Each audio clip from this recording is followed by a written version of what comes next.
Ya benar sekali pemirsa, hak prerogatif dari presiden yang nanti akan menentukan siapa-siapa menteri di kabinetnya pemirsa, khusus untuk menteri yang nanti akan menggawangi Indonesia, Prabowo Gibran atau masa pemerintahan Prabowo Gibran hanya ada di kantongnya Pak Prabowo pemirsa. Tapi bolehlah kita membaca dari manuver-manuver yang dilakukan oleh partai politik, pendekatan, komunikasi, kira-kira adakah menteri yang tidak masuk kabinet,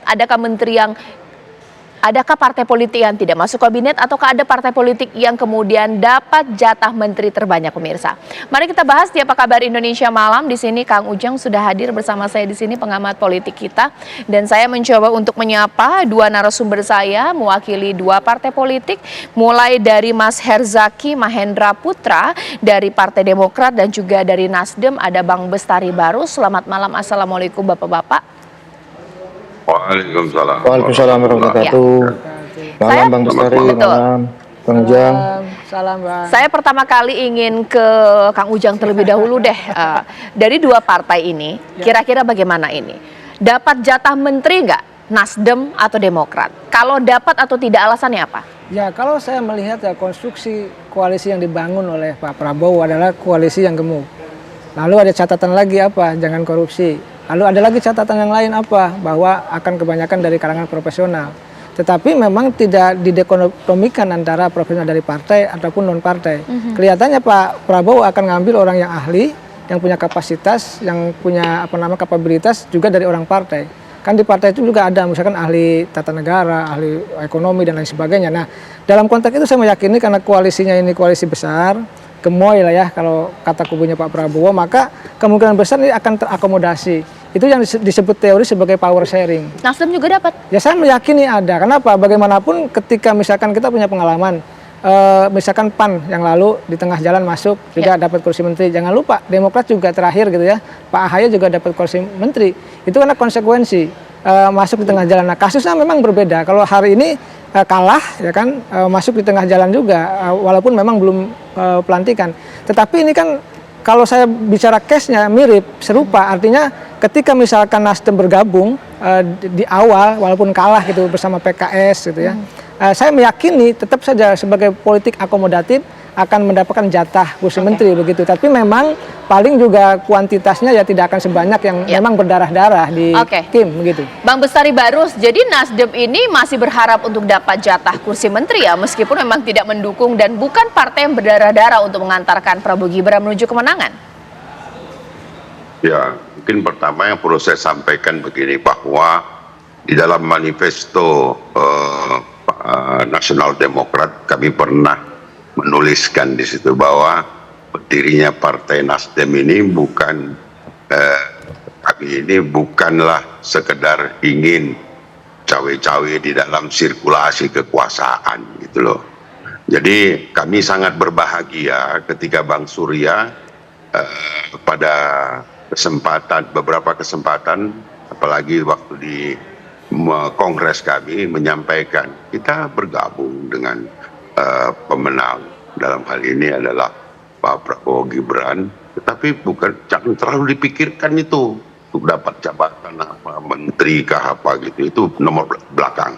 Yang terakhir kemarin pada pelantikan juga sampaikan bahwa posisi Nasdem ini nggak usah terlalu dipikirkan untuk mendapatkan itu. Dan saya sangat mendukung, saya sangat bahagia ketika Bang Surya justru menyatakan biarkanlah itu diambil oleh partai-partai, kawan-kawan partai politik lain, karena kita sadar sepenuhnya bahwa kita tidaklah yang berdarah-darah dalam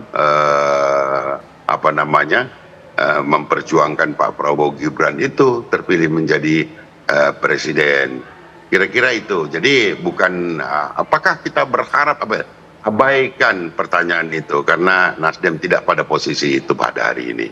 Oke, Mas Herzaki boleh dong ditanggapi, meskipun memang legowo juga ya Nasdem mau dapat nggak dapat, ini tergantung dari Pak Prabowo. Tapi ada statement juga di sini yang perlu digarisbawahi dari Kang Ujang bahwa Pak Prabowo ini akan mengakomodasi, bersifat akomodatif begitu ya untuk partai-partai politik meskipun memang dari awal tidak berdarah-darah. Tapi nggak adil dong ya dengan partai memang sudah berusaha sejak awal, Mas Herzaki. Ini Begini Pak, Panas-panasin dia. memang Demokrat adalah bagian tidak terpisahkan dari perjuangan dan kemenangan Pak Prabowo di Pilpres kemarin. Nah, tapi kami juga posisinya sampai dengan hari ini, Mas Ahaye dalam berbagai kesempatan juga menyampaikan, ya, kalau kami menyerahkan sepenuhnya kepada Pak Prabowo. Baik misalnya katakanlah berbicara mengenai formasi kabinet, lalu siapa yang akan ada di dalam kabinet, termasuk misalnya kader-kader kami. Ya, kami memang banyak diskusi ya dengan beliau, sering diminta masukan, misalnya ketua umum kami dalam berbagai kesempatan, tetapi itu semua lebih kepada dalam konteks bagaimana kita mengatasi tantangan dan permasalahan yang hari ini kita hadapi. Ada tantangan geostrategis, ada tantangan geopolitik. Lalu kemudian misalnya tadi teman-teman Nasdem misalnya, ataupun ada teman-teman yang sebelumnya tidak berjuang bersama di Pilpres. Lalu nggak adil atau apa, enggak lah. Nggak ada konteks seperti itu kalau kami lihat. Yang kami lihat ini kan demi bangsa ya. Pak Prabowo ingin apa yang menjadi gagasan besar beliau, apa yang menjadi visi misi program kerja beliau, itu ke depan bisa benar-benar terwujud. Ini kan janji kampanye Pak Prabowo, juga janji kampanye kami nih, Demokrat ya ketika Pilpres kemarin. Tentunya katakanlah Pak Prabowo menginginkan agar teman-teman misalnya yang kemarin tidak bersama di Pilpres lagi pasca Pilpres, ayo kita sama-sama. Dan ternyata dengan besar hati sesama partai politik yang di parlemen, misalnya tentang Nasdem, tentang PKB, dan misalnya tentang PKS juga bergabung, kami sangat menyambut baik. Karena bagi kami hari ini tidak lagi, oh ini pendukung Pilpres, oh ini bukan pendukung Pilpres, bukan. Tetapi bagaimana permasalahan yang hari ini kita hadapi bisa kita selesaikan bersama.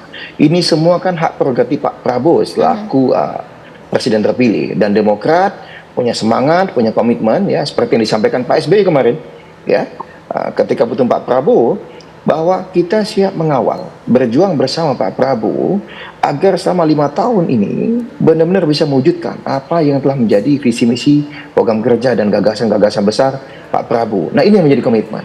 Jadi baik Demokrat sendiri, lalu kemudian ketum kami menyampaikan, dan bahkan sosok Pak SBY ini seorang guru bangsa, seorang negarawan ya, yang memang Demokrat juga, tetapi beliau kemarin banyak datang hadir sebagai konteks sebagai presiden ke-6 ya, yang diminta masukan oleh Pak Prabowo untuk berdiskusi mengenai tantangan hari ini dan ke depan dan bagaimana sebaiknya langkah-langkah yang ditempuh gitu. Jadi agak berbeda memang konteksnya gitu. Nah, tapi kira-kira begitu yang bisa kami sampaikan di awal. Demokrat meyakini langkah Pak Prabowo adalah yang terbaik untuk bangsa dan negara. Dan kami welcome kepada siapapun, karena itu haknya Pak Prabowo dan kami percaya dengan Pak Prabowo. Gitu. Oke, nanti sesaat lagi pemirsa kita juga akan tanya kepada PKS. Nah, kalau misalnya Nasdem sudah logowo, bahkan Partai Demokrat juga ya sudahlah, terserah dari Pak Prabowo, tapi sudah melakukan aksi juga ya dengan Pak SBY bertemu dengan Pak Prabowo kemarin. Lantas bagaimana dengan PKS? Masihkah berharap untuk mendapatkan jatah menteri? Sesaat lagi di Apa Kabar Indonesia Malam.